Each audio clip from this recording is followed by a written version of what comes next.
یہ ہے دوسری چیز کہ در حقیقت تزکیہ نفس کا ذریعہ یہ قرآن ہے۔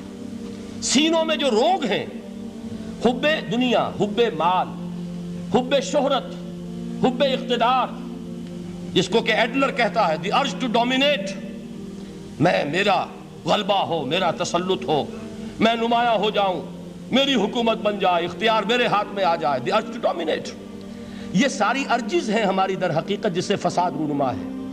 یہ حب مال ہے جس کی وجہ سے ہمارے اندر تنافس ہے۔ الہاکم التکاثر حتی زرتم المقابر، یہ کثرت اور بہتات کی طلب تمہیں غافل کیے رکھتی ہے یہاں تک کہ قبروں تک جا پہنچتے ہو۔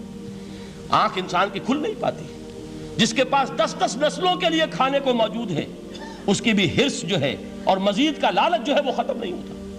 یہ چیزیں ہیں اصل روگ، ان دلوں کے روگوں کا اور سینوں کے اندر کے ان امراض کا علاج قرآن ہے۔ یا ایھا الناس قد جاءتکم موعظۃ من ربکم وشفاء لما فی الصدور۔ اب جب یہ دو چیزیں ہو جائیں گی، اب تیسرا لفظ ہے ہدن۔ ہدایت بیکار ہے جب تک دل میں گداز نہ ہو، ہدایت بیکار ہے جب تک کہ نیت درست نہ ہو۔ کوئی شخص بڑا عالم ہے لیکن اپنے علم کو اس نے ذریعہ بنایا ہے دنیا کمانے کا، تو در حقیقت یہ قرآن اس کے حق میں ہدایت نہیں ہے، اس کے حق میں عذاب خدا بندی کا ذریعہ بن رہا ہے۔ حضور نے خود فرمایا القرآن حجت لک او علیک، یہ قرآن یا تمہارے حق میں حجت ہے یا تمہارے خلاف حجت بنے گا قرآن کے قیامت کے دن۔ اس لیے کہ ایک شخص اس کو دنیا کمانے کا ذریعہ بنا رہا ہے، ایک شخص اس کو شہرت کے حصول کا ذریعہ بنا رہا ہے، ایک شخص علم کو ذریعہ بنا رہا ہے دنیا میں نمایاں ہونے کا، اپنی تعریف کا۔ حضور نے فرمایا کہ قیامت کے دن سب سے پہلے 3 افراد کا معاملہ پیش ہوگا عدالت خداوندی میں۔ ایک وہ جو بڑا عالم سمجھا جاتا تھا، اس سے بڑا علم پھیلا۔ دوسرا وہ جو بہت صاحب ثروت تھا، اس نے بہت خیرات کے کاموں میں پیسہ لگایا۔ تیسرا وہ جو دنیا میں شہید سمجھا جاتا تھا کہ اللہ کی راہ میں جنگ کرتے ہوئے جان دے دی۔ اللہ ان تینوں سے جو اس کو نعمتیں دی تھی ان کا ذکر کر کے پوچھے گا کہ میں نے تمہیں یہ دیا، تمہیں یہ دیا، تمہیں یہ دیا، تم کیا کر کے لائے؟ وہ شہید کہے گا کہ اللہ میں نے تیری راہ میں جنگ کی اور اپنی جان دے دی تاکہ تو راضی ہو جائے۔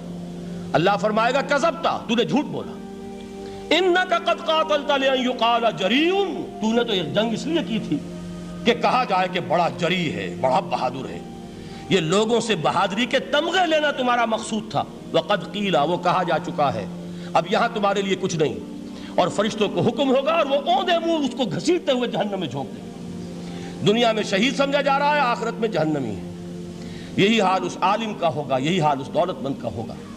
تم نے یہ علم پھیلایا تھا کہ تمہارے علم کا چرچا ہو جائے، تمہاری شہرت ہو جائے، لوگ تمہاری دست بوسی کرنے لگیں، لوگ تم سے جھک کر ملیں۔ وہ دنیا میں ہو گیا، تمہارا مطلوب مل چکا، تمہارا مقصود حاصل ہو چکا، اب یہاں کچھ نہیں۔ تو جان لیجئے کہ جب تک دلوں کے روگ درست نہ ہوں، علم بیکار ہے، ہدایت قطعاً غیر مفید ہے۔ پہلے دلوں کا کرسٹ اترے، اس کی سختی دور ہو، یہ ہے موعظہ۔ دلوں کے اندر سے حب جاہ، حب دنیا، حب مال نکلے، یہ ہے تزکیہ، شفاء لما فی الصدور۔ اب ہدایت خداوندی، اب راستہ آپ دیکھیں گے اور اس راستے پر چلیں گے۔ یہ ہدایت جو ہے دنیا میں، یہی آخرت میں رحمت کی شکل میں ظاہر ہوگی۔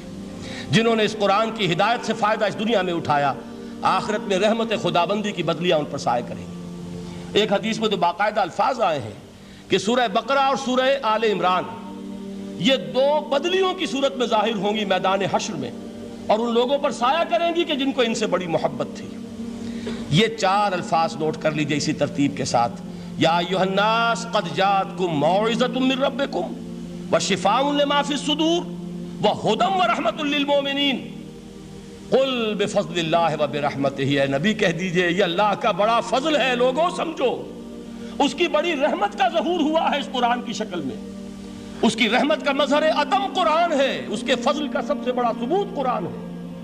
فبذالک فلیفرحوا، اس پر انہیں خوشیاں منانی چاہیے۔ اترانا ہے تو اس پر اترائیں کہ اتنی بڑی دولت ہمارے پاس ہے، اتنا بڑا احسان ہے جو اللہ نے ہم پر کیا ہے۔ فبذالک فلیفرحوا هو خیر مما یجمعون، جو چیزیں یہ جمع کرنے کی فکر کر رہے ہیں ان سے کہیں زیادہ قیمتی یہ قرآن ہے۔ کاش کہ یہ 2 آیات ہی ہمارے قلب کے اوپر یہ کندہ ہو جائیں۔ پہلی بات میں نے عرض کی تھی، اس کا شعور ہر ایک کے لیے ممکن نہیں، اس کا باطن بیدار ہو چکا ہو، لو انزلنا هذا القرآن على جبل لرأيته خاشعا متصدعا من خشیت اللہ، جن کی ارواح بیدار ہو چکی ہوں وہ قرآن کی اس تاثیر کو محسوس کریں گے۔ لیکن یہ دوسری چیز ہے کہ جو ہمارے لیے پریگمیٹک پہلو سے، عملی اعتبار سے، افادے کے اعتبار سے یہ چار الفاظ اور رحمت اور فضل خدابندی کا سب سے بڑا مظہر، اور خوشیاں مناؤ کہ اللہ کی یہ نعمت تمہارے پاس موجود ہے۔ هي الحلقات تحفظني بآيات من القرآن، هي الحلقات تملأني بحب المصطفى العدنان، هي الحلقات تحفظني بآيات